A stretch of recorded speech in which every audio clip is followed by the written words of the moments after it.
Well, we're going to talk about this Victrola strainer. You can see when we bought ours, 1985.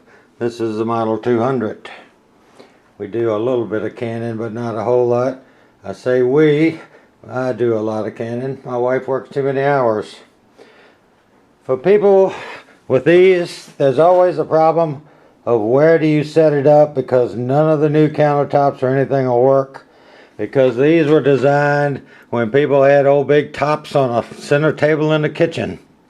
If you will take a piece of newspaper and just fold it over a couple times, take another piece of paper up here and fold it over so it's facing away from you, the fold, that's two folds, and you put it under here and you put it under there, and you have to sort of hold this together while you bring this up.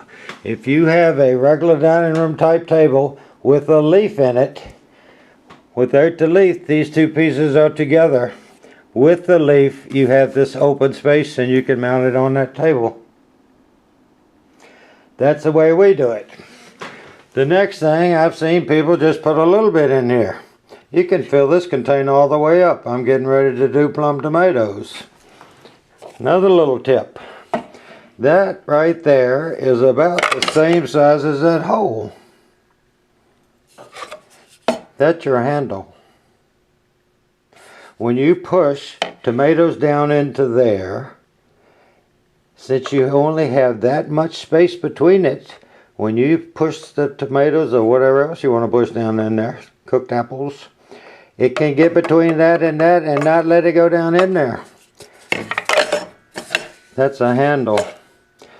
But see, now when you push it down there, if you hit a tomato, the whole tomato goes in the hole.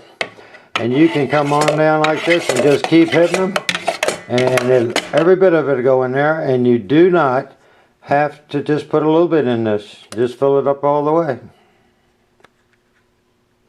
Once you've finished doing it, and you've got all the waste product over here, the skin and the seeds and the core, and you got all the nice tomato puree in this container, if you will pick a handful of this up after you strained everything and put it in that hole, this little thing has a vent hole in it and it has water in it. If you will just take a handful of the skins and peelings and all, because there's nothing to force what's on the roller out, and run that through there, and then put another bunch in there and run that through there, when you finish most of what you need to use, you'll watch it. More will come down this tray when you run the skins through, 2 handfuls. And then when you take all this apart, I generally try to take that out of the way, put this under the machine, undo this plastic on the wing nut down on the bottom. I pull it off and I take a scraper and scrape all the tomatoes off that inside sleeve, the metal sleeve.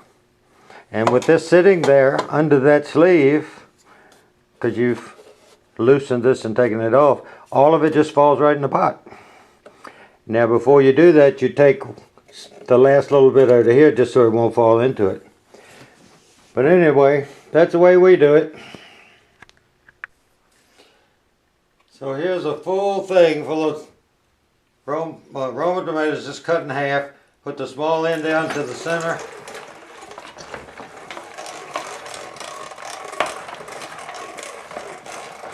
You can push everything down in there. If you try to push this larger handle through that hole with all these tomatoes in the way, there's no room for them. You'd have to hit each one perfectly. But they all just fall down in the hole.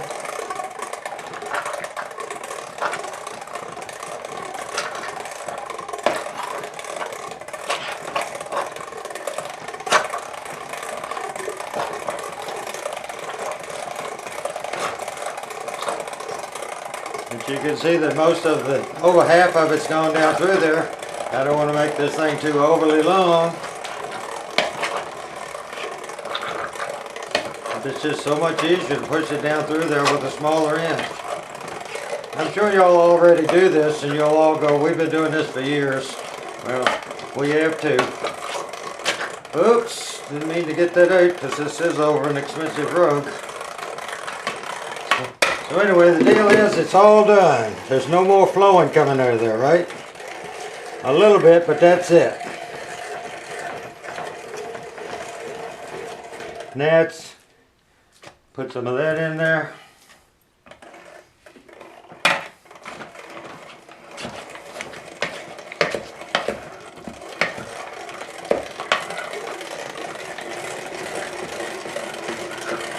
You see how much more juice you got out of that strainer?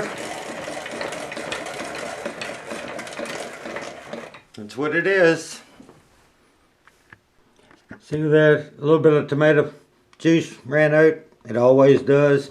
You have a rubber gasket in here right here, but it always drips a little bit. If it runs back, it will go under this lip and not run off the end of it. It could go in the floor.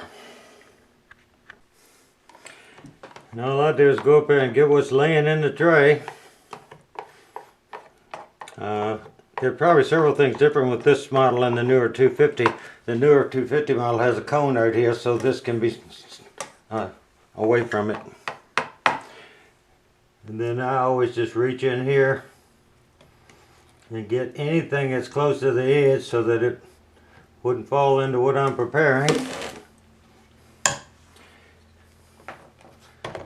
I take this off, slide that under there, slide that out.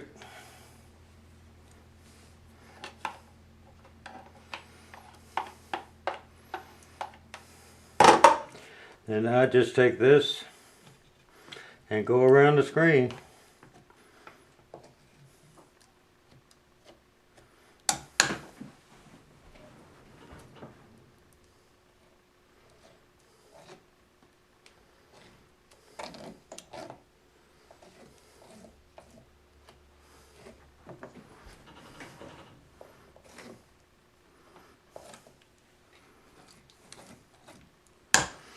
This is what you're cooking. Remove it. That's what you're going to throw away.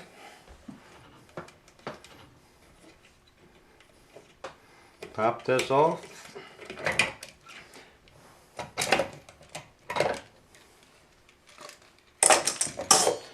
See, you don't have a lot left in here. What you got left in here is going out the end. That's all there is to it, folks. Except you got to clean it up.